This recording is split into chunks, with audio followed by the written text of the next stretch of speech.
Assalamualaikum guys, hari ni pai dekat Taman Perling Jalan Camar 5. Ada satu buah rumah 1,600 square feet, single story, 3 bilik 2 bilik air.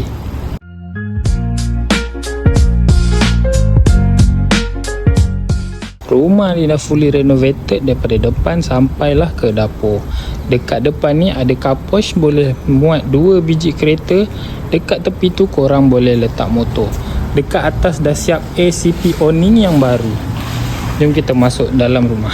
Pintu rumah ni owner dah siap kasih dengan security door. Ruang tamu rumah ni dah siap dengan L-box. Dah ada kipas dan lampu. Rumah ni 3 bilik 2 bilik air. Jom kita tengok bilik yang pertama. Bilik yang pertama ni ada dekat depan. Korang boleh masuk katil queen ataupun king. Bilik ni dah ada dengan tandas sendiri. Jom kita tengok bilik yang kedua.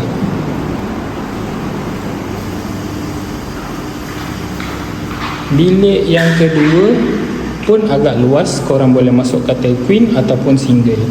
Ini bilik yang ketiga. Dekat tepi ni ada dining area. Dekat dapur dah siap dengan tabletop. Dekat tepi ni ada lagi satu tandas. Macam biasa, kalau korang berminat dengan rumah ni, dekat Jalan Camar, Taman Perling, Johor Bahru. Owner nak jual 608,000 sahaja. 3 bilik 2 bilik air berkeluasan 1,600 square feet. Komen di bawah.